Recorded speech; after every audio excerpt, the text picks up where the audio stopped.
I'm Danzy. If you would like to know what Harry Potter, Blindspotting, and Scapegoating all have to do with one another, please keep watching. I'm gonna let you know. I'm gonna tell you. I'm about to tell you right now. Yeah, yeah, yeah. Yeah, yeah, yeah. Yeah, yeah, yeah. Yeah, yeah, yeah. Hello, world. I'm Danzy. So today we're going to talk about blindspotting, we're going to talk about scapegoating, and we are going to talk about a whole lot of Harry Potter. A whole lot of Harry Potter. I mean, we are going to talk about a lot of Harry Potter. But first, a little bit about me. I currently live in Oakland, California.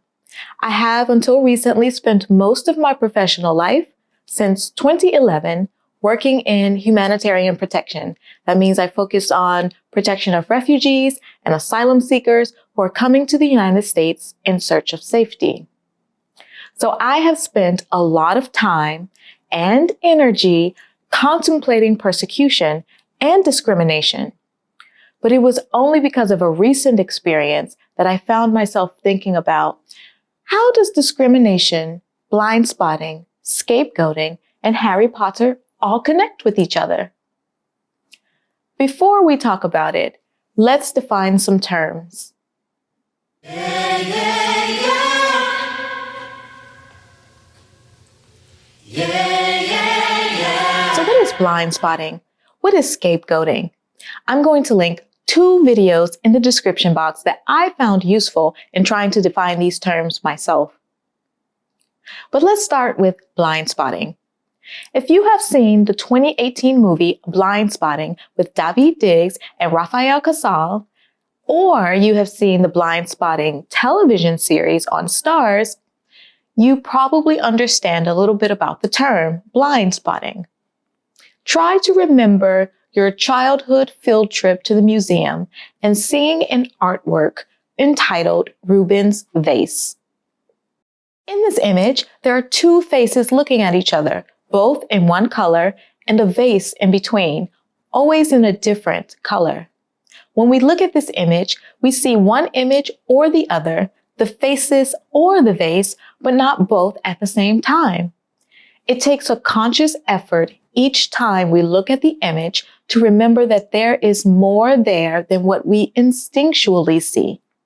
We have to constantly say to ourselves, what am I not seeing? And we have to tilt our heads a little this way or that way. We have to turn around and see what is in our blind spot. We have to make the effort so that we can see the other image.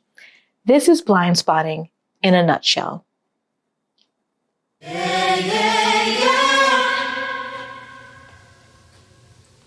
Yeah, yeah, yeah. Now, scapegoating is our natural tendency to transfer blame to another person or to another group. Webster's dictionary defines a scapegoat as one that bears the blame for others. With these definitions in mind, let's talk about my experience. As I mentioned, I currently live in Oakland, California. One beautiful sunny Tuesday afternoon, sometime around April 19th, I went for a walk around Lake Merritt, as I always do, and I stumbled upon the Blindspotting television series filming for their show at Lake Merritt. They had signs stating that they were going to be filming later for the television show, and basically, you can stay, but if we film you, we are going to use it however we want, and you will not be compensated for it. At this point, they were still setting up, they were putting out chairs, standing around, otherwise not doing very much. I don't recall seeing any actual cameras out, but they were still in the early stages of setting up. So I continued on my walk. On my right, there was a bench near the lake. And on this bench, there was a Black man sitting, just enjoying the breeze, watching the birds, just living his best life. On the other side there's the film crew that is setting up and doing whatever they're doing. Now, as I approach this bench, now this bench just happened to be in the front of the area where they were filming Blindspotting and the crew were setting up, but they were on opposite sides of the sidewalk. So as I'm walking, I see a tall, younger looking white person who appeared to me to be a man, but I did not collect preferred pronouns in this moment. So I did not confirm with him that my assumptions of him being a man were correct. But for the purposes of this video, I say what I saw, a man. You understand what I'm saying. So this white man had equipment on, like a walkie-talkie thing and something in his ear to suggest to me that he was a member of the television crew. They were the only television crew filming there at that moment in this specific area of the lake. Now, I did not hear the whole conversation, and I do not know if these two individuals, the black man sitting on the bench and the white man who approached him, I don't know if they had another conversation before I arrived there. I only heard what I heard, okay? So I don't know what I don't know.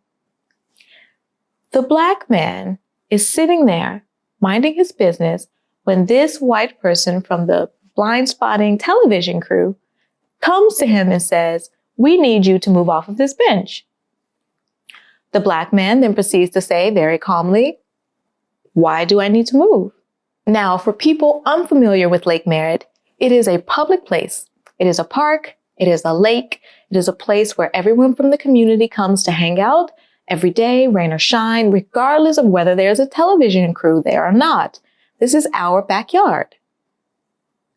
Anyway, the white man leans over and says to the black man sitting on the bench, "Do I need to call the police to get you to move off of this bench?" Yeah, yeah, yeah. Yeah, yeah, yeah. As Black Mary is my witness, let's just let that sink in for a moment. Do I need to call the police to get you to move off of this bench?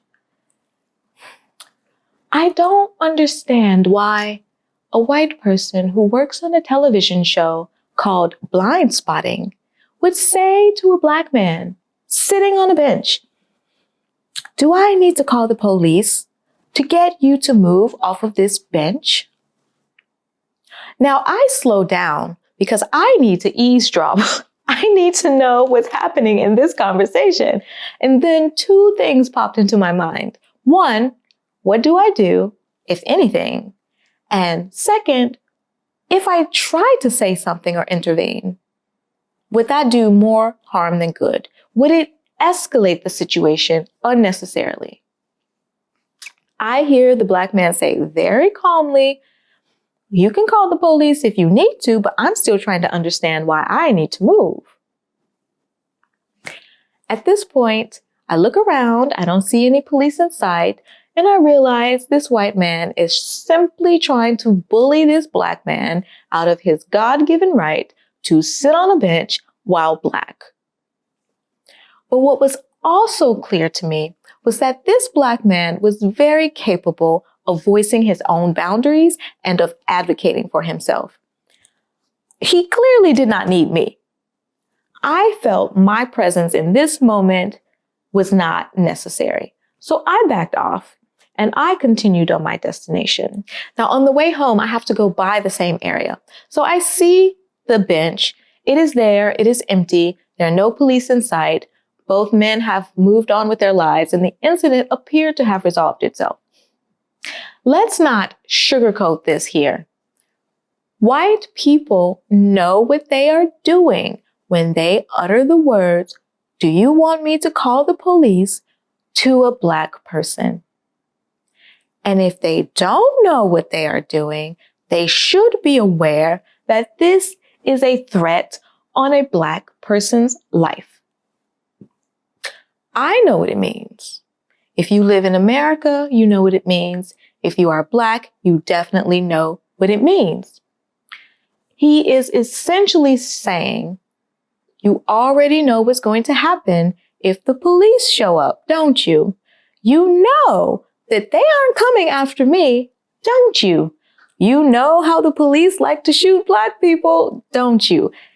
Is this bench worth your life? In that moment, it seems like this one phrase took on so much meaning. He's essentially saying, how far are you willing to go to challenge me? Because you know, in the end, I am going to win. It was a clear assertion of dominion and control. Now, the plot thickens. The plot thickens. I didn't know it could get any thicker, but it thickened. It turns out that bench that Black man was sitting on, that bench that white man threatened his life over, that bench, it wasn't a real bench. Nope. It was a prop bench. They brought a prop bench to film at Lake Merritt, a park that already has benches. Now, I only realized it because I went back to Lake Merritt a couple of days later and I was in the same area and I said, where's the bench? What happened to the bench? It was only in that moment that I realized it was a prop. It was a fake bench. Like, you threatened a Black man's life over a fake bench? I mean, to me, it is already wrong to threaten a Black man's life because he is sitting on a bench, but to threaten it over a fake bench? Now, I know there are probably some people saying it's their property, so they have the right to call the police. To that, I would just say, just because you have the right to do it, doesn't mean that you have to do it. If we take a step back, we see a real world possibility that a Black man could lose his life if the police show up. On the other hand, we have a fake bench. It seems to me that the threat of death in the name of protecting a prop bench is disproportionate to the action that this person was seeking to control. Aren't there some supervisor on set that he could say, hey, I tried to talk to this man. He's not moving. Doesn't this man have a colleague that he could say, hey, can you come help me out? I'm trying to ask this man to leave and he just won't move. Or here's an idea. Couldn't he have said, look, I know it is inconvenient that we are here interrupting your beautiful Tuesday afternoon, but we're going to be filming on this bench. Can I offer you another bench? We are not using this bench. You can have that bench over there. How did we go from fake bench, call the police? I'm baffled. This is my baffled face. I'm baffled. I personally, and this is just my opinion, I can't really see how calling the police because someone is refusing to do something that you wanted them to do, but there is no immediate threat to your life, there is no immediate threat to your liberty, and there is no immediate threat to your property. How saying, do you want me to call the police? How that is ever appropriate in the case like this. The police are supposed to respond to emergencies. This is clearly not an emergency. You cannot just call the police every time you're not getting your way. Now, I am not an expert, but to me, this is the very definition of blind spotting. In this moment, this white man who worked for the crew on the television show Blindspotting did not see this black man as a human being. He saw him as a piece of property that he could control, that he had dominion over. So if I tell you to do something, you just do it. You don't question me. You say, yes, massa, I'll get off the bench.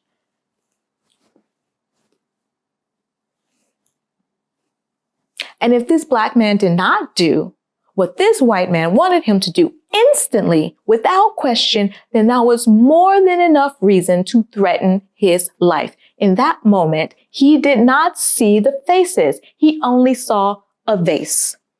That is blind spotting. Yeah, yeah, yeah. Yeah, yeah, yeah. So on my way home from this incident, I became more livid with every step I took. I was shaking. I was so livid. I think it was for two reasons. First, how can a person who works on a television show called Blindspotting come into the very community on which that show is based and start blind spotting?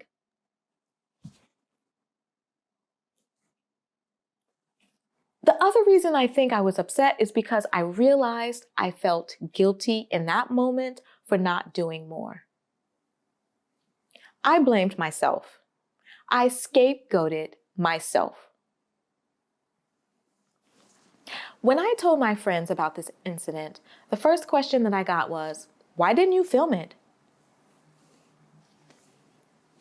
Implicit in that question, I felt, was this: since you didn't do anything to deter it, it's kinda your fault that it happened. You could have intervened and stopped it from happening. I know that that is not what they meant when they said that, but that is how I interpreted that question. I scapegoated myself. I shifted the blame from the person who actually perpetrated the racist behavior to myself for something I had zero control over. I told them in that moment I did not want to escalate the situation and cause a greater likelihood of harm to that innocent black man or to myself. I did not see any good coming from me going up to this man and saying, I got you on camera. Oh, I got you on camera. That would have escalated the situation unnecessarily. Also, it appeared to me that this black man had the situation under control. He was able to speak for himself. Why do I need to rush in and try to protect someone who clearly in this moment does not need me to speak for him? Am I not further dehumanizing him by trying to take his voice away from him when he is clearly already speaking? This is just how I felt in that moment. Now, let's be clear. That black man did nothing wrong. Whether he was sitting on a real bench, a fake bench, a white bench, a black bench, a gold bench, a diamond bench, it is a bench on the lake, put there because people want to sit there. But also, let's be clear about this. I did nothing wrong either. But for some reason, I still found myself blaming myself for it. I think another reason I felt guilty was because protecting people from persecution, including persecution on the basis of race, has been my whole professional career since 2011. Granting people from other countries asylum or refugee status in the United States based on their past or future fear of persecution, that was my livelihood. That could be another reason. And honestly, the truth about resistance in the face of injustice is that it is a difficult thing to do. In the moment, there are many things that a person has to consider, including the impact that that resistance would have on everyone involved, including ourselves, our families, our communities. Escalating a situation is a very real fear. But it is also true that sometimes courage in the face of fear is required, especially if you are in a position to intervene. Like, for instance, you are a police officer. You are probably better equipped to intervene when you witness racial injustice than an average bystander would be. And the scapegoating begins immediately in events like this. Usually it's instinctive. We tend to scapegoat the victim.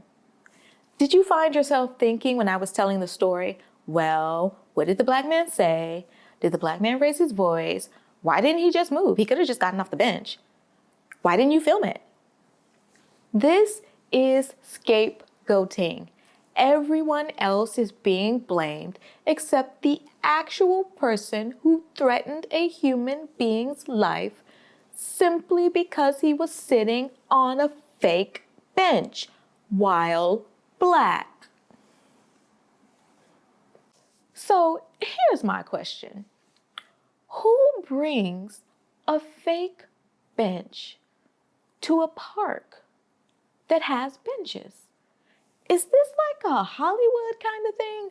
I'm just confused about why you even want to film in Oakland if you feel the need to sanitize it. We don't like the benches as they look there. We need a pretty bench. We don't want the benches with the pigeon poop. No. We need a nice looking bench. Then why are you even filming there at all? Just make a set that looks like Lake Merritt, but a sanitized version if that's really what you want. I'm gonna let that go though. I'm gonna let that go. Woo, I'm purging, I'm letting it go, Can we imagine what would have happened if the police had come to a scene where the victim of racism is already being scapegoated? He won't do what I told him to do. So it's his fault. It's his fault you're here. It's his fault I had to call the police. He just won't do what I told him to do. Do we think that scapegoating the victim would create an even larger blind spot for the police who are already suffering from a pretty severe blind spot to begin with?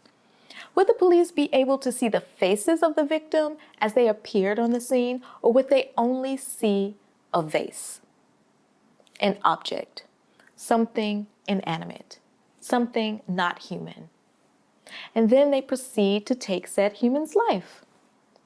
Scapegoating victims of racism only compounds the problem, and it makes it less likely for police to see both pictures, faces, and vase. But since we're on the topic, let's talk about filming. As I mentioned, I did not film this incident. A few days after this incident, though, I found myself in the crosshairs of yet more blind spotting. I don't know if it's once you see it everywhere, or if it just follows me around. I don't know what it is. But a few days later, I'm walking, minding my own business. I see 3 or 4 police cars outside of the Target on Broadway in Oakland. They were arresting a black woman, had to be about 5 police officers arresting 1 black woman. Now, I don't know the situation or the circumstances around this arrest. All I know is that it did not seem like they needed 5 people. But what do I know? Anyway, as they were arresting this woman, they had her hands behind her back. She had on one of those strapless halter top kind of things. As they were arresting this woman, her top fell down, I guess from the movement that they were doing, and I don't know, it fell down. And all of her glory was just out. And this was a Sunday afternoon on a busy street.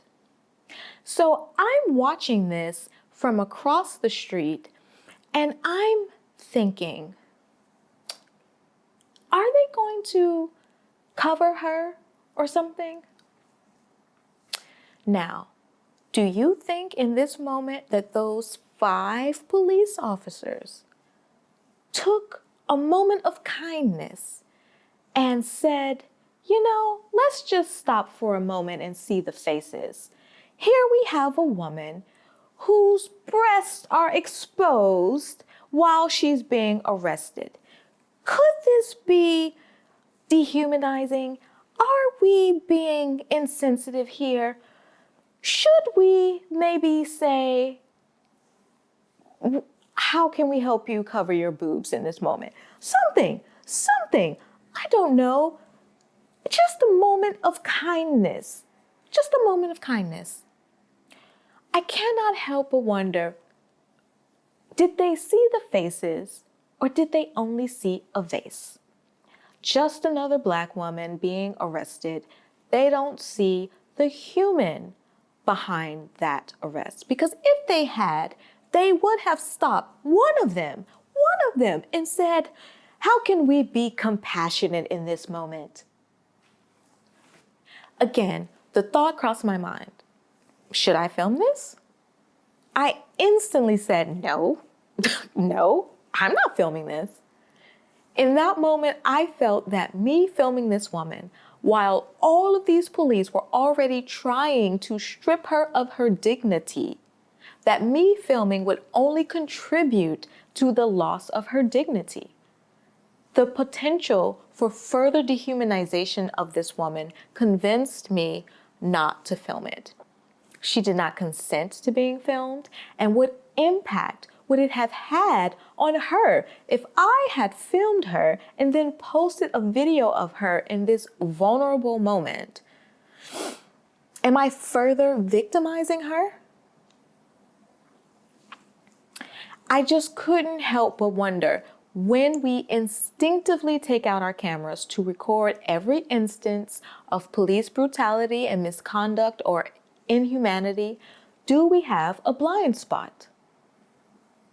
Do we only see a victim, or can we see the faces? I am not in any way suggesting that we should not film the police acting in blatant violation of their duty to serve and protect. I'm not suggesting that at all. We have seen the importance of these videos in bringing justice to these individuals who have suffered at the hands of police brutality. But I do think we should turn our heads a little and examine what's in our blind spot. Is filming always the answer in every situation? Are there times when our filming becomes voyeuristic and only seeks to further contribute to the dehumanization of the individual on the other side of the camera? Do we see the human faces in the victim, or do we only see the vase? Are there times when the potential for further dehumanization to the individual far outweighs the actions that we are trying to film? But I always feel guilty about not filming something like this. It's like, I don't know, it feels like I'm somehow letting them get away with it. You know what I mean? And all of this leads me to question myself about, where did I learn to scapegoat myself? Where did I learn it? I must have learned it from somewhere. That is when I start to think about all the other ways, in addition to scapegoating the victim and the bystanders, that our society openly scapegoats one another, which may have taught me this behavior. So first I think of women. Now, there are a plethora of examples of scapegoating women. It all starts with Eve in the Garden of Eden, being blamed for all of humanity's sins, although she has no control over what anyone, including Adam, chooses to do, but we still scapegoat her. I remember being taught this story when I was a kid. Is this where I learned it? And by the by, we do know, right, that the Bible clearly says, thou shalt not scapegoat. It says so very clearly, thou shalt not scapegoat. Can we please stop scapegoating Eve, please? But also, I think of refugees. We have blamed refugees for everything, from being gang members, terrorists, criminals, bad hombres. Scapegoating. When one forces a whole group of people to carry the blame for something that they did not do, this is scapegoating. I also think of the witch trials and the witch hunts of the Middle Ages and a whole group of people, usually women, who are blamed for the ills of humanity and are persecuted because of this. Scapegoating. And of course, I think of Harry Potter. A person taught that only certain people have power. Do you think Harry Potter has a blind spot? Or better yet, do we have a blind spot when it comes to Harry Potter?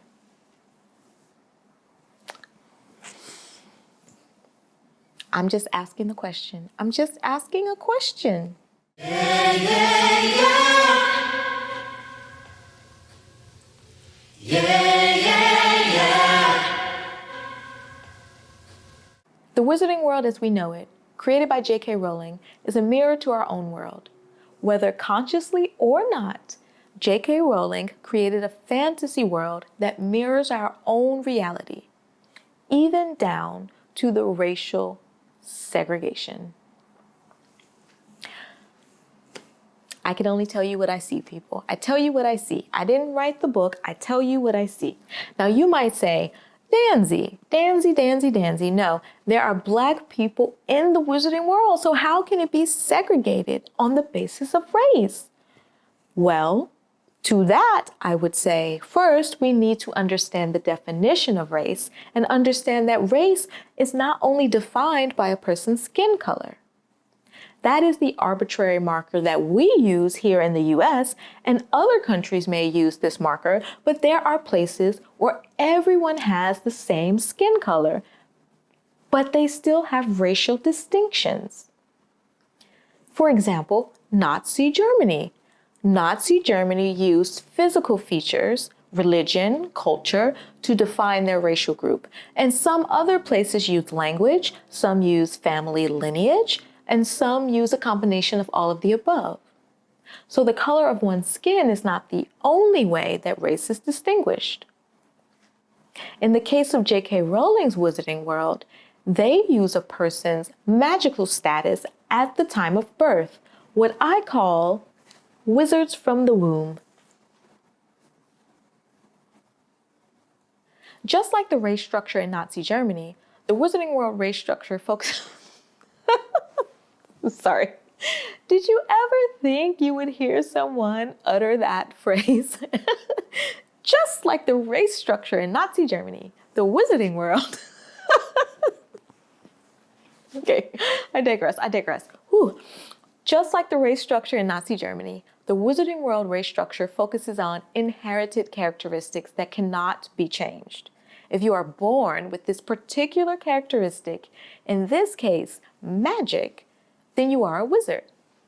If you are not born with this characteristic, then you are a muggle or you are something else, but you are for sure not a wizard. This distinction is always made by what was the person's status when they came into the world. What were they born with? One cannot be born a muggle, but acquire magical knowledge along the way during one's life that would allow them to suddenly be able to use the term wizard. They would be maybe a muggle who knows magic, but they would not be allowed under the J.K. Rowling Wizarding world to use the term wizard because that was not their status at birth.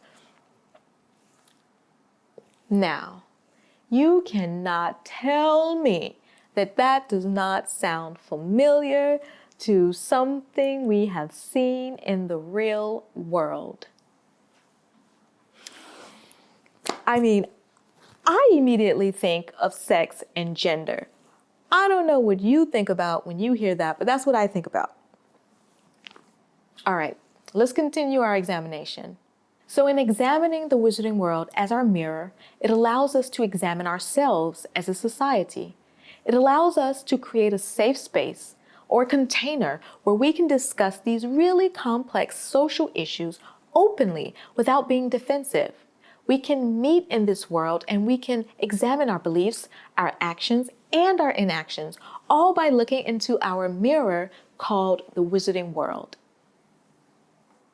So let's talk about blind spotting and scapegoating in the wizarding world. Here we have a place created on the foundation of, let's be frank here, exclusion. It is a world created on the principles of exclusion, specifically racial exclusion. Those who belong to the wizarding race are allowed into the wizarding world. Those who belong to the Muggle race are not allowed into the world. They have their own worlds, they have their own schools, they have their own buses. The society at large is created to keep the two races separate. Individually, people can have Muggle family members, they can marry Muggles, but at a larger level, it is segregated on the basis of race. And the Muggles presented in this story, they are either psychologically abusive to a child or are otherwise in the background. Their voices are not heard in any kind of meaningful way. So when the other, whoever the other may be, in this case Muggles, are not represented in a meaningful way, it reinforces our unconscious bias against the one we've been conditioned not to see. So how is a wizard child supposed to learn to interact with the Muggle if they have never had to before? Can we be surprised then if said wizard child grows up having never had any meaningful contact with Muggles and finds that the world has changed and they now have to live in the world where they have to interact with the other race? That interaction is likely to end with a wizard adult calling the police because they see a Muggle man sitting on a prop bench. Can we admit that this is a world created on the premise of racial segregation and exclusion? Or do we still have a blind spot? Now you may say, no, Danzy, no. Hogwarts and the wizarding world, this is a place where people come to find their tribe. It is a safe space where they belong. They need this safe space. It's for their protection. Okay, I understand that. But I would pose this question. What is the picture that we are not seeing? Can we see the faces of the people who are being excluded, who are on the outside for no other reason but an arbitrary distinction made at the time of their birth that they had no control over choosing? Can we make a conscious effort to tilt our head a little and see what is in our blind spot? Or do we insist that there is nothing there, this is just a vase, this is just fantasy, why are we thinking about this so deeply? Do we have a blind spot when it comes to Harry Potter and J.K. Rowling's Wizarding World?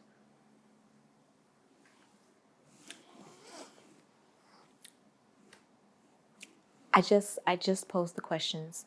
Ponder. I will be honest with you. For the longest time, I only saw the vase.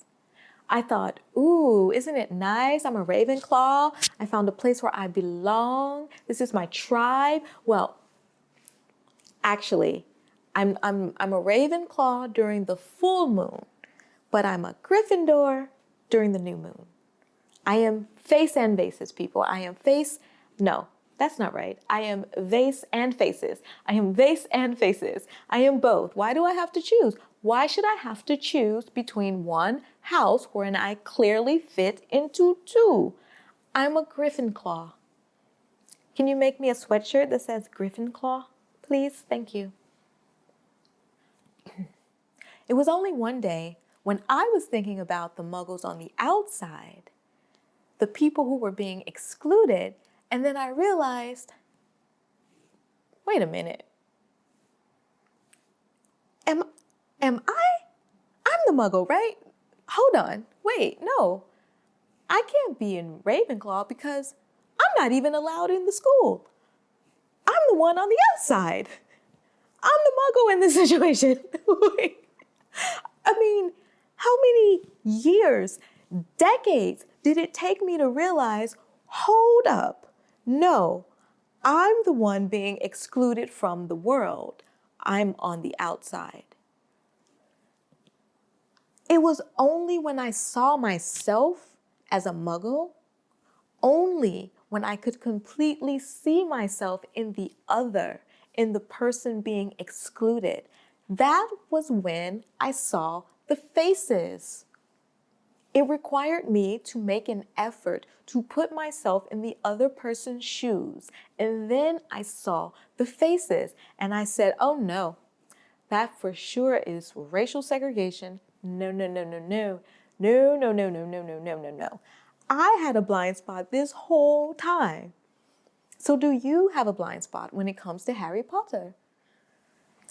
Let's talk about scapegoating in Harry Potter.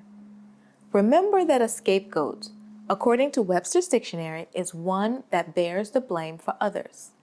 We force them to carry other people's sins. In our real-world example that I spoke about earlier, we discussed the scapegoating involving the witness of racism blaming themselves for the racist act, and also the victims of racism being blamed for the harm that's being inflicted upon them. In the wizarding world, our mirror, remember, we see that this world is segregated based on the wizard-muggle distinction. The reason that the world is constructed this way? Protection. Safeguarding oneself from danger, fear of muggle persecution. It is discrimination and segregation used as a tool in the name of protection. Now you may say, no, Danzy, no. You know that witches were scapegoated and persecuted during the Middle Ages. Why shouldn't wizards be afraid of persecution and want to protect themselves? And I would say, yes, this is true. But what did these particular muggles in the 20th and 21st century do? What persecution have these muggles inflicted on these wizards? None that I'm aware. The muggles in these times are not even allowed to know that magic or wizards exist. They are forced to carry the blame for someone else's crime. People like you harmed me, although you haven't. Thus, it is acceptable for me to discriminate against all of you because sometime before, someone like you hurt me. Thus, a whole race of people, muggles in this case, are scapegoated, forced to carry the blame for someone else's crimes. How can the muggles possibly persuade the wizards to allow the opportunity to heal the past if muggles are constantly being blamed for these past sins and thus excluded from the world? It is called the wizarding world. It is not called the wizard and the muggle world. Now, we have to be compassionate with ourselves and remember that these stories were published in 1997 and they were published as a series. And that means that they continued to be published up until 2007. So they were published in the US when we witnessed the worst terrorist attack ever perpetrated on US soil, 9/11. And it is true that around this time, many people were focused on protection and safeguarding oneself at all costs. Everyone was thinking about it. It was at the top of everyone's mind. This is probably why we had a blind spot to the wizarding world. We were all focused on protection at any cost, even if it meant persecution and exclusion of groups of people who did not harm us, but were like the ones who harmed us. It was okay because we had to do what we needed to do in the name of protection. Here we are, almost 21 years after 9/11, and we have to confront these issues. The only way to cure a blind spot is to turn around and look at it. Will we continue to scapegoat an entire group of people, in this case Muslims, for someone else's crime? Or can we begin to heal our blind spot?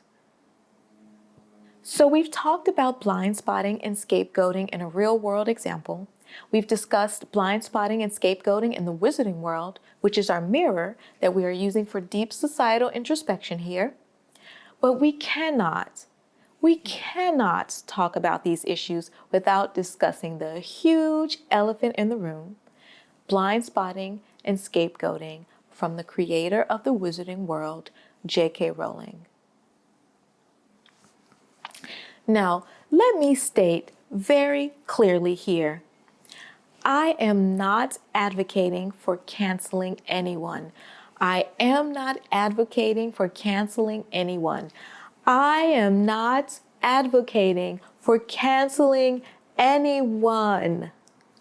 I do not believe that cancel culture is useful. It does not encourage people to evolve and change. That is what we are all here to do, evolve and change. I am not advocating for burning any Harry Potter books. I am not advocating for ripping down Hogwarts. I have all 7 of my Harry Potter books right over there, and I need them and I use them for deep introspection. In fact, I would encourage everyone to read the Harry Potter books and read them now with an eye for using them as our mirror. What can these stories teach us about our own deeply held beliefs in our real world? I am advocating for awareness of discrimination through collectively examining our society, using the wizarding world as our safe container, as our mirror. I am advocating for learning how to be better human beings to each other. I am advocating for change. I am advocating for evolving the world so that it can be more of the inclusive place to reflect where we are now in our lives as a society and reflect where we want to live today. Not just having diverse characters, but giving those minority characters a voice, a meaningful voice, discussing issues that would impact them, showing us the world through their eyes. I am advocating for examining our blind spots as a society so that we are not acting in the world out of our unconscious, instinctual behavior, but rather by conscious choice. Blind spotting and scapegoating, these are all learned behaviors. No one came out of the womb blind spotting and scapegoating. If we learn this behavior, surely we can change it. But first, we have to shine a light on it. We have to reframe the stories that we tell ourselves and our children, including the fictional stories. What stories are we consuming that on a deep level persuade us, or rather condition us to be instinctually blind to the faces, especially the faces that don't look like our own? Now, most of us are aware of the controversy involving J.K. Rowling and her transphobic views. If you are not aware, you can do a search on the interweb and update yourself on that. Most of us are probably already aware of it. And you're probably already aware that J.K. Rowling published an essay on her website in June 2020 where she attempted to explain her viewpoint. But if you were listening closely during this video, you probably heard several places when we were discussing the wizarding world where J.K. Rowling's beliefs in the real world found their way into her creation. Beginning with this idea that whatever you come into the world with, that is what you have. Whether it is magic or a vulva, you get what you get. You get what you get. And it is perfectly okay to discriminate against people without magic or without a vulva in the interest of safeguarding and protection. Now, I really don't want to rehash her essay. There are other people with more knowledge on the subject, transgender people who have done a great job of discussing the essay and the arguments. Their voices are important and deserve to be heard. So I would recommend that you watch those videos if you are interested in hearing other viewpoints on this essay. I mention this essay solely to discuss our topic of blind spotting and scapegoating in our society. In this essay, J.K. Rowling mentions that she is an ex-teacher and has an interest in both education and safeguarding. So the question I pose is this: do you have a blind spot? What are you not seeing? Are you interested in safeguarding everyone, or only people who have the same characteristics from birth or beliefs as you do? When you see transgender people, can you see the faces?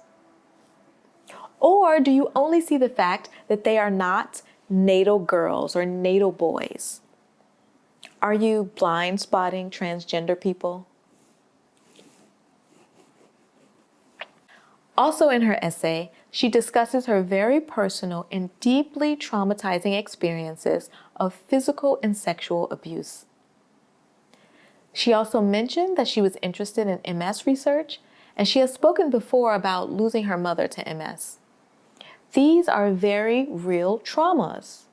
I would encourage you to read the essay in its entirety, without any judgment, and try to have an understanding for the trauma that seems to be at the root of all of her ideas. I am not in any way, in no way am I defending her ideas. I do not agree with her arguments. But you do not have to agree with a person in order to have compassion for the trauma they experienced. You don't have to agree with her either. But we can have compassion for another person even if we do not agree with their beliefs or their actions. I recently saw an interview that Trevor Noah did with India Ari, and they were discussing unconscious and conscious racism, and they were wondering if there is ever a path to redemption for someone who does something wrong and has been outcast from society. What I know for sure is this: whatever we decide collectively is the answer to that question, it will require compassion. The same compassion we would want from someone if we made a mistake and we found ourselves on the wrong side of a social issue, that is the same compassion we have to have for another person. Now, I know what you may be saying. No, Danzy, no. No. Why should we have compassion for her when she is not showing compassion to other people? To that, I would say, because you are going to be the light. That's why. Because compassion, in my opinion, should be freely given. Like hugs. Free hugs. And it should not be attached to any quid pro quo. You should do it because love heals not only the person that you give it to, but also ourselves. Love heals the giver. Love heals the giver, and it moves us closer to that new earth that we want to create. But we also need to be careful that we are not blind spotting her. Is there anything that we are not seeing when it comes to J.K. Rowling? Do we have a blind spot? When we see her, do we only see the vase? Or can we also see the faces? Now, don't get me wrong, I understand that is one big, gigantic vase. It's so big. It's distracting. You can't find the faces because the vase is so big. I know. But compassion requires that we try to see the faces. It doesn't mean that we ignore the vase. It doesn't mean that we sweep the vase under the rug. We have to see both. We don't choose the vase. We don't choose the faces. We see both. Vase and faces. We have to see the whole image that is J.K. Rowling. Now, for myself, I personally would like to thank her for having the courage to share this very personal and traumatizing experience of domestic and sexual abuse, and also her support for MS research. These are very real issues in our society, and we cannot have a blind spot to them. There are some faces there, y'all. There are some faces there, but we have to consciously remind ourselves to see more than a vase. I don't think that we speak openly enough about trauma and how it impacts us so deeply that our whole lives and all of our interactions with other people are defined by this trauma. How we lose our ability to see the faces of others because all we can see is the face of our persecutor. So I thank her for having the courage to share those experiences with the world. It must have been difficult. I'm sure it was difficult. And I hear you. But, I would have to say that it is never okay to abuse anyone. It is never okay to abuse anyone, even in the name of protection.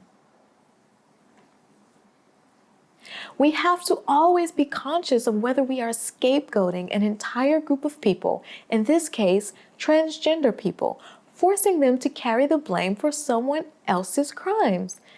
In her essay, J.K. Rowling argues that opening the door to bathrooms and changing rooms to all transgender women allows any other man to take advantage and come inside, and that makes NATO girls and women less safe. Can we see now that this is scapegoating? Yeah, yeah, yeah. Yeah, yeah, yeah. Yeah, yeah, yeah. Yeah, yeah, yeah. If I'm in a dressing room and transgender women are also in that dressing room with me, and a man comes into the dressing room breaking the law and attempting to violate women, how are the transgender women to blame for that man's actions? The transgender women are just as much a victim of this man as I would be. They have all been violated in this situation. We were all in the dressing room together, minding our own business. Some other person came in to violate us. To blame them would be scapegoating the victim. We are essentially saying, it's your fault this man came in and tried to violate me. No, the man who broke the law and tried to violate us, that person is to blame.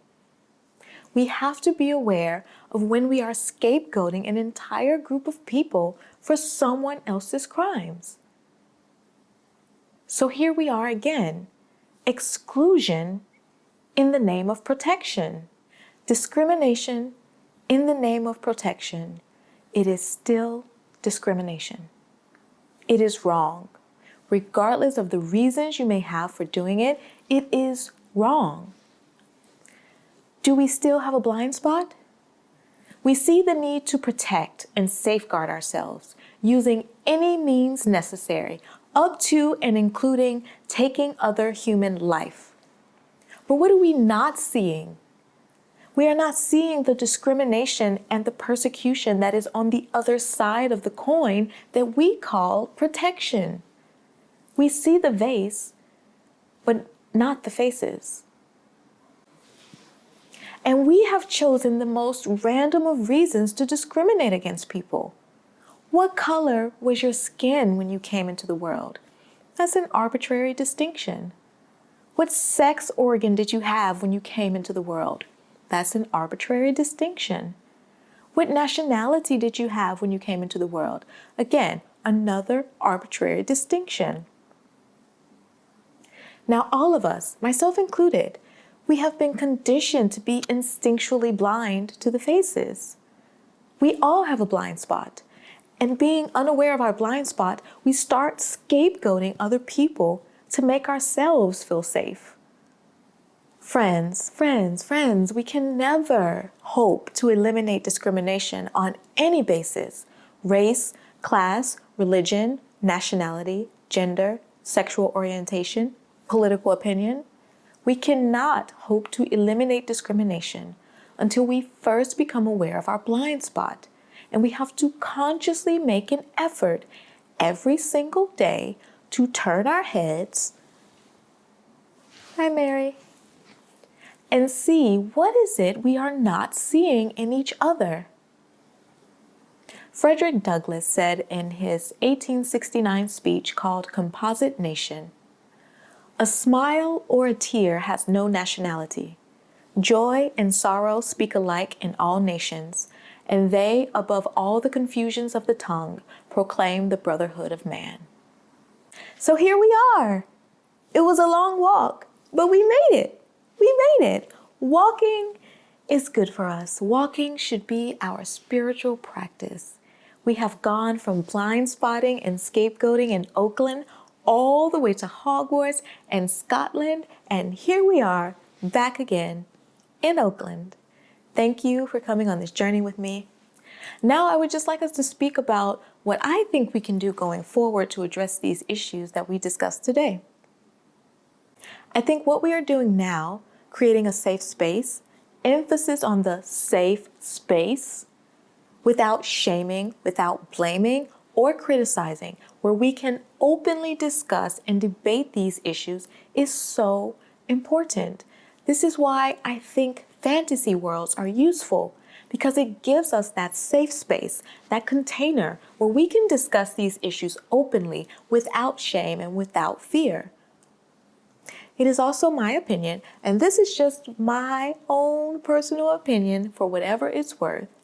I think that television show Blindspotting should apologize to this black man.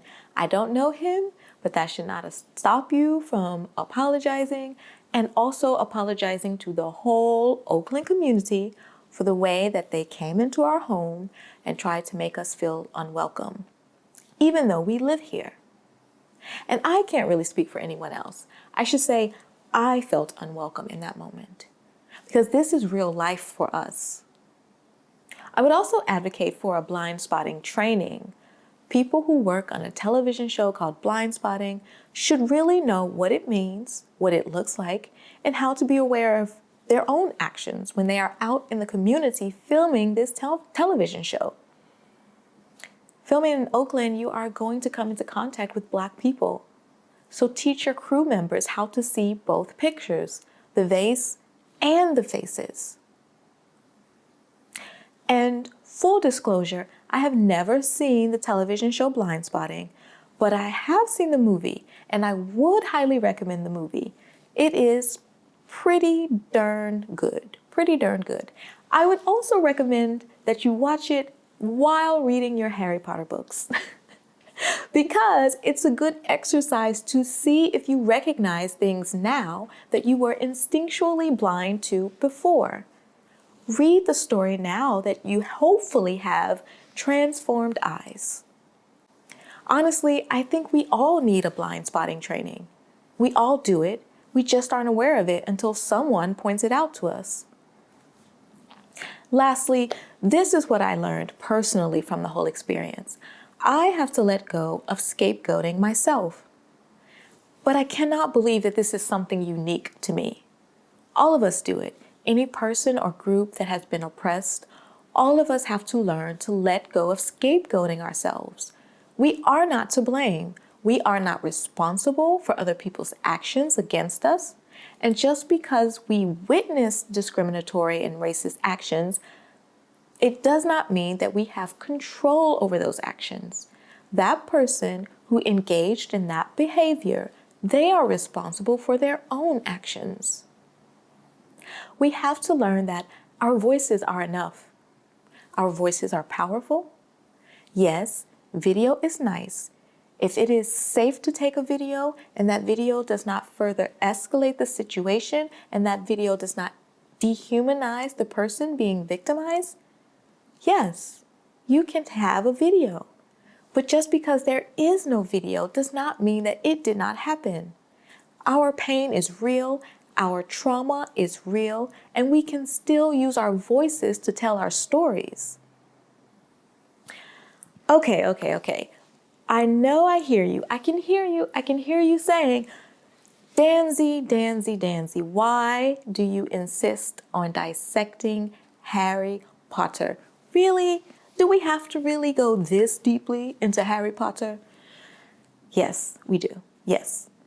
I have been contemplating Harry Potter since November 2018 when I started to write a story called People of the Wind, a Harry Potter story, which is, yes, Harry Potter fan fiction. Yes, it is fan fiction. Do you have a blind spot when it comes to fan fiction?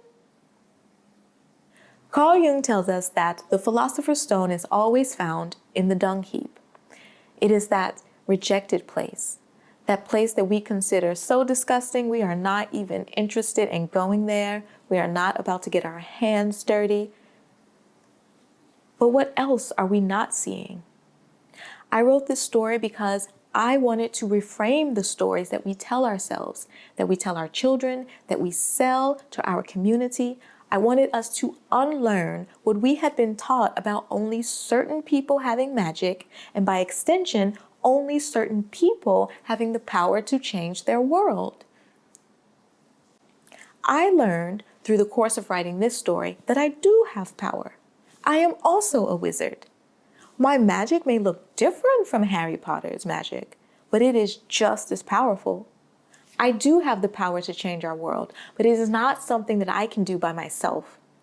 I wanted to rally everyone and tell the whole world that yes, individually, we are all very powerful, magical beings. This is true. But together, not even death can defeat us. See what I did there? You see what I did there? You see what I did there?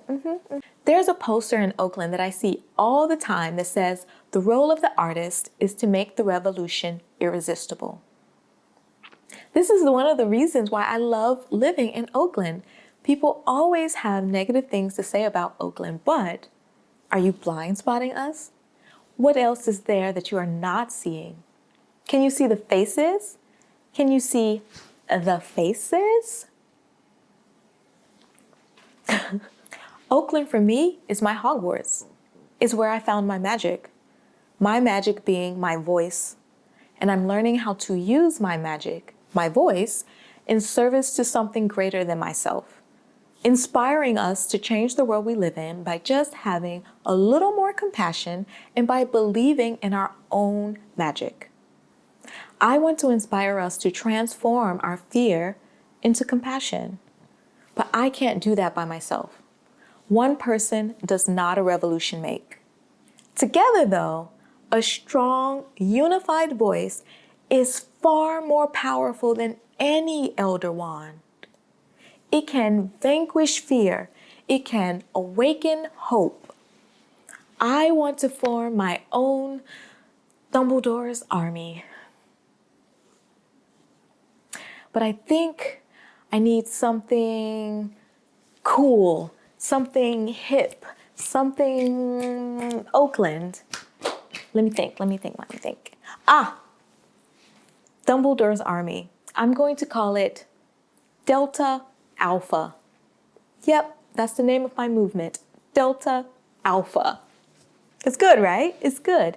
It's like if a fraternity and a sorority had a baby, they would have Delta Alpha, a sorority. It's a sorority. Yes. In this movement, everyone is welcome here, but there are rules. Compassion is key. Be responsible for the words you say and how you say them. And you must have a belief in your own magic and a desire to use it for good. I think that we, the people, have been conditioned to believe that we do not have power, and we have to wait for the wizards to decide to make change. We, the people, have a blind spot towards ourselves and the power of unity to make change. Individually, yes, we are just cogs in a wheel, as people say. But together, people, do you realize we are the wheel? We are the wheel. We are the wheel. Do you hear the people sing? I'm not going to start singing it. I wanted to, but then I caught myself. No, I won't do it. Okay. Where Hogwarts chose exclusion as the foundation for their world, I want us to consciously and with awareness and free will to choose inclusion. It is a choice. We have to make the effort every day to do it. If we choose unity, it can provide us with the strength we need to endure any oppression. Consider the Ukraine.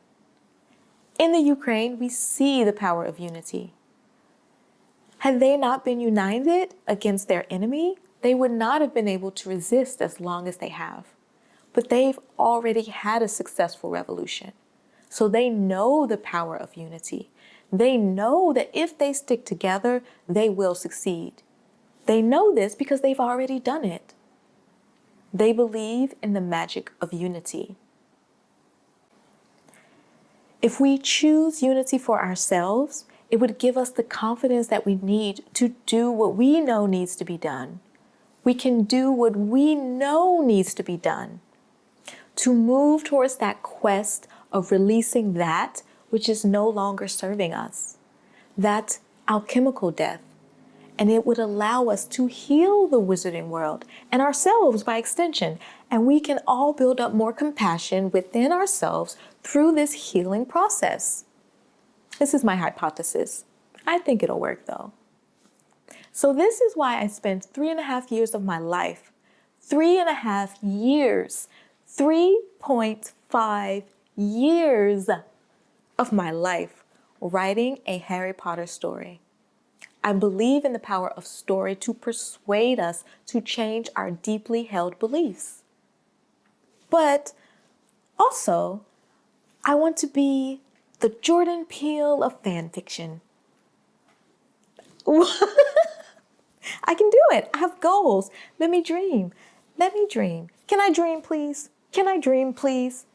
Now, I know I hear you saying, no, Danzy, no. Hold on. You know you don't own Harry Potter, right? Of course I know I don't own Harry Potter. Harry Potter is the light of the world. He's not ours to keep. He's only ours to carry. If we want to safeguard and protect ourselves, the best way to do that is through safeguarding and protecting other people. Sacrificing some of our deeply held beliefs, our comforts, our ego identity that we have become so attached to. We have to release it in service to the whole. We have to release our attachment to the boy who lived and all of the societal expectations that come with that. We have to be willing to release that so we can be just Harry Potter. Yes. Sit with it. Just Harry Potter.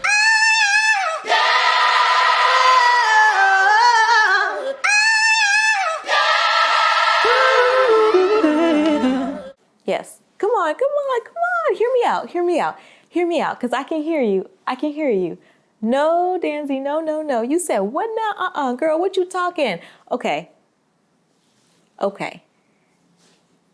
Too much, too fast, too soon. Okay, I get it. Let's look at a case study.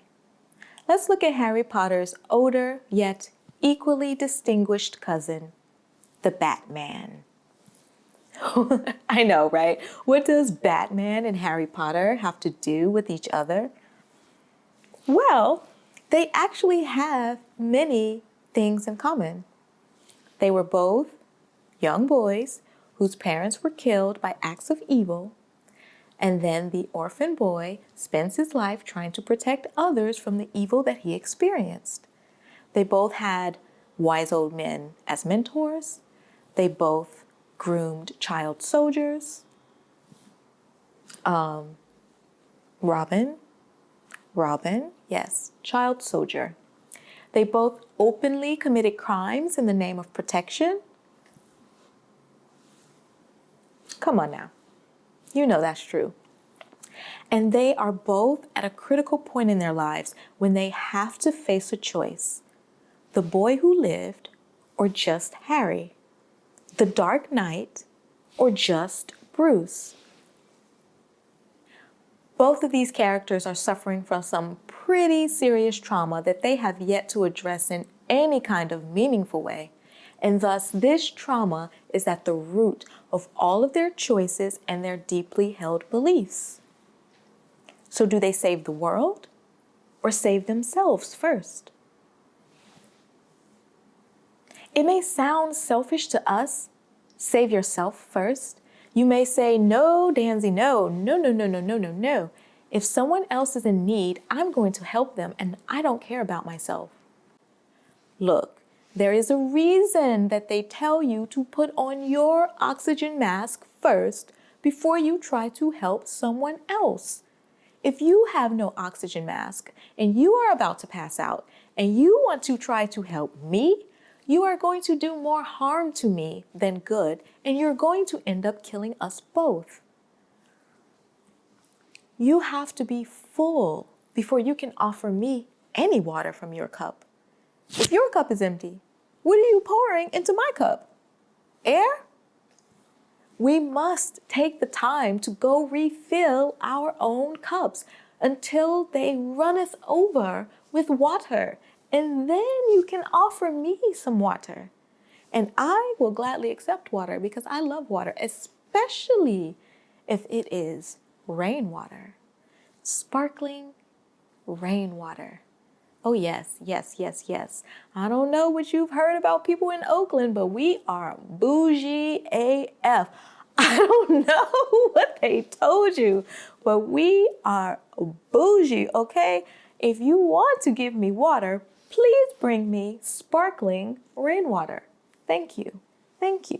We are so bougie that we bring our own prop benches to the park. I'm gonna let that go though. See, I'm gonna let that go. I'm gonna let it go. Look this is me letting it go. Whew, there it is, gone, bye. I was talking about something. Oh, right, yes. Batman and Harry Potter. I have a point, I promise. They both have to heal that wounded inner child first. If only I were big enough. If only I were there. If only I could have protected them, then they would still be here and my life would be different. Then the scapegoating starts. Why didn't we do something? And even though they were not responsible for their parents' death, they still blame themselves for it. They still live with that what if. And then they have a desire to protect everyone from the trauma that they've experienced. Remember also that both series, the Batman comic book series and the Harry Potter books, were both scapegoated as being the causes of humanity's ills. Burn the Harry Potter books. Burn the comic books. Bad for children. Don't let your kids read that. Remember that? And both series came to a moment when people began to lose interest. But what can we learn from the Batman series in this case study? Well, the Batman comic book series, we're talking about the comic book series. It followed the first commandment, know thy audience. Know thy audience. Know means to have a deeper understanding of the audience and what matters to them in that moment. The Batman comic book series in the 70s and the 80s lived this motto. It was as if they were Dumbledore and they came out of the tower at Hogwarts and they went down to the Black Lake where the mer people were and spoke to the mer people in their own language. And not just travel Mermish either. They were fluent in Mermish so that they could have really complex conversations with the mer people in the Black Lake. I mean, they could talk about, I don't know, the cruelty and inhumanity of wiping another human being's memory without their consent. Yeah, they could have that kind of conversation in Mermish. The Batman writers knew that the readers would change, and the new readers are not the same as the old ones. Different generations have different values and beliefs. What worked in the 90s is not necessarily going to fit in 2022. The Batman writers saw death coming, and they had enough good sense to sacrifice their attachment to the old Batman in favor of something new. They thought of novel ways to include the readers in helping to create the story. And as the world became more socially aware, the character became more socially aware. If that meant that Batman had to fight Nazis, then Batman was going to fight Nazis. They tried to bring the character closer to the reality in which they were living at the time, while still staying true to the essence of the character. Most importantly, they welcomed change constantly. As many times as necessary, they were always interested in staying in tune with their readers. One of the things that we, the readers, liked the most about the Harry Potter series in the 90s and for me, the 2000s, was that as we got older and grew up and evolved, Harry Potter got older and grew up and evolved. But now, the character is stuck in a time and in a world that is outdated. He isn't relatable anymore. His world is in complete opposition to the world we want to live in. The very thing that kept us interested in the series, the growth of the character, that is no longer happening with this series. And the truth of the matter is, if something new and fresh isn't injected into this world soon, it is going to be lights out. Goodbye. No. My position is this. Our Harry Potter is still loyal and brave and has a desire to protect people. This is who Harry Potter is at his core. This is the essence of the character. But he still wears glasses, and his hair is still, his hair. The only difference is, well, there's a teeny little difference. I mean, honestly, if you squint out of one eye and you don't look out of the other eye, you can't really tell. I mean, you can't really tell. You can't really tell the difference. My argument is this. Harry Potter was always reaching out from the subconscious, trying to tell us that he was Black. Now, I know you're like, Nancy girl, what you talking? Okay, look, hear me out on this. Let us consider flight in the Harry Potter series. If you are a fan of Toni Morrison, like I am a fan of Toni Morrison, you are probably familiar with Song of Solomon and the importance of flight to African American folklore. If you're not familiar, flight is a very important part of Black folktales and of folklore. There are stories of Africans who flew away from slavery while working, flew away from the slave ships and flew back home, flew back to Africa. They just kicked up off the ground and they flew away without a broomstick. People who could fly without broomsticks. So flight in African American folklore can have many meanings. Flight can be escape. Flight can be defiance. Flight can be resistance. And flight can be movement. Now remember in book 3, The Prisoner of Azkaban, when Harry Potter is with Professor Lupin and he is learning to conjure a Patronus charm. Professor Lupin tells him to think of a happy memory. And Harry Potter thinks of the happiest memory that he can, the moment when he learned to fly. Now, Professor Lupin tells him, Harry, this is a very hard charm. It is advanced magic, and even qualified wizards can't cast this charm. So of course, Harry doesn't cast the Patronus on his first try, and Lupin immediately says, well, the memory isn't strong enough. Try another memory. Now in the movie, Professor Lupin flat out said to Harry, when Harry told him the memory he chose was when he first rode a broomstick, and when he first learned to fly, Lupin flat out said, that's not good enough. It's not nearly good enough. Excuse you? Excuse you, Professor Lupin? Excuse you? Learning how to fly? Learning defiance? Learning resistance? Learning escape? Learning movement?